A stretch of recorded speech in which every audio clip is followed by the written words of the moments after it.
In this section, we're going to be starting to look at solving the multiplication rule of probability formula by first paying attention to whether we have independent or dependent events. So, let's work through this carefully.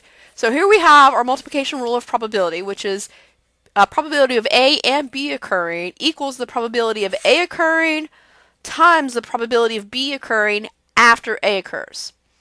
Keep in mind we need to be sure that the probability of event B takes into account the previous occurrence of event A. So, once we've decided that we need to do our multiplication rule of probability, our next step is determining if the events are independent or dependent. So, if events are independent, the occurrence of one event does not affect the probability of the occurrence of the other event. In contrast, if the event of one event does affect the probability of the occurrence of the other event, these are dependent events. If they sound a lot like jointed and disjointed from our previous work with an addition, they are in fact very similar. So, keep in mind, if we're looking at a dependent series of events, this does not require that one event causes or directly affects the other event. An example from this would be if we were hanging out and both the TV and the lights in the living room went out. So when we're looking at these two events occurring, we would not assume that the TV going out caused the lights to go out or vice versa. What we actually have is that most likely the same breaker in the house for the power source for both of them, and so that is the source of a problem. You've probably blown a fuse. So, remember when we talked about correlations, you can have a third variable that connects two events. Here, the TV and the lights, one does not cause the other to go off or turn on, but they are both connected through the same breaker for the power source. Let's take a look at another example. So this comes from the sidebar on page 158, and this gives you a good idea of where probability can become very important for safety issues. So, we're looking here at the probability of having 3 independent engines all shut down. We're looking at something that's about 1 chance in a trillion. However, for Eastern Airlines Flight 855, in fact, all 3 engines shut down. So engine 1 shut down due to low oil, engine 2 shut down, and then this was followed by the failure of engine 3. So, from a statistician's point of view, this is almost impossible to have occurred. When they went and looked into the event and went backwards and found out what was going on, what they found was the same mechanic changed the oil in all 3 engines without replacing the oil plug seals. So, although each of the 3 engines is a separate engine, because they were now maintained by the same mechanic, they became connected by having the same mechanic, and so they now became dependent probability events, making the failure of one much more likely to occur following the failure of another one. So if the mechanic has repaired one of the engines in a faulty manner, it is more likely that that same mechanic has repaired the second engine and the third engine faulty, thus making increasing the likelihood, if one shuts down, of the other shutting down. So, now, each engine on a plane is serviced by a different mechanic. This once again takes them back to making them independent events. So this is a fascinating little tidbit that you can amuse your fellow travelers on planes. When you're looking out the windows, you can see actually that there are different mechanics checking each of the separate engines on the plane, and this is why.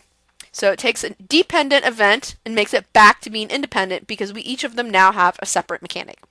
So this is an excellent real-life example of how events can be dependent without actually having one cause the other. The cause here was a mechanic.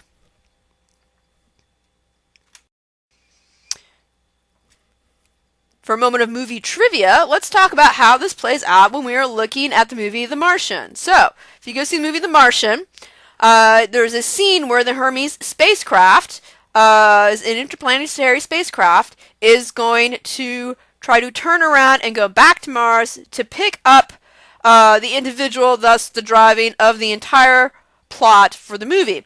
However, NASA is currently on track to bring them in regardless. So, in order to be able to circumnavigate NASA and actually go back to pick up the individual they left behind, they have to circumnavigate 4 redundant flight computers with 3 redundant communication links.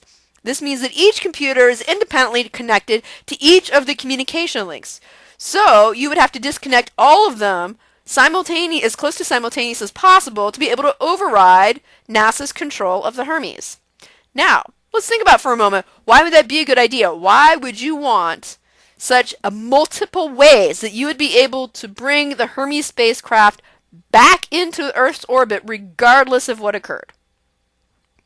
Well, it could mean that you would be able to bring it in with astronauts that are still on board, that are sufficiently incapacitated they can't do their job, but are still alive. Or the worst case scenario, if in fact the event completely failed, so we have a disaster here from our spacecraft, we still want to bring that spacecraft back in so that we can find what went wrong, so that we would then be able to plan for it accordingly to not have that same event occur again.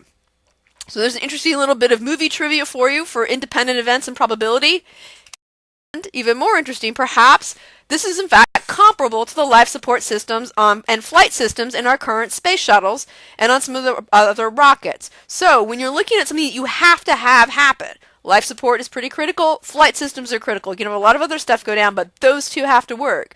They actually run on several different programs with different software, so that if a virus gets in and corrupts one of them, the others are still stable and functioning. This is why, in fact, some of the stuff NASA uses are incredibly old computers, because they are, in fact, so old that we do not have new viruses designed to attack them, so they're actually become, ironically, slightly virus resistant.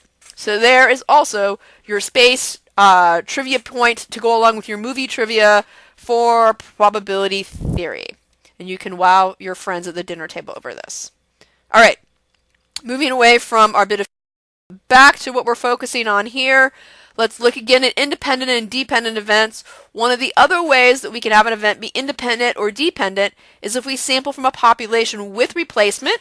So we sample an individual, put them back into the group. That makes the next sample independent.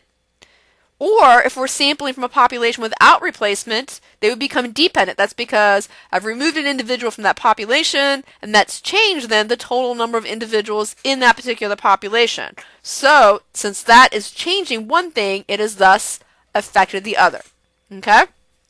So, let's go through and take a look at a couple of exercises. Here we have a practice scenario. We have a month that is randomly selected from a calendar and is destroyed, and it is the month of July. Then a month is randomly selected from that same calendar and destroyed, and it is November. So the scenario is I have a calendar, I ripped out the month of July and destroyed it, and then I ripped out the month of November and destroyed it. And we want to predict the probability of this occurring. Would these two events be independent or dependent, and why? Take a moment and pause, think your way through it, and when you've got your answer, move on to the next slide. This, in fact, would be dependent events because they're coming from the same calendar.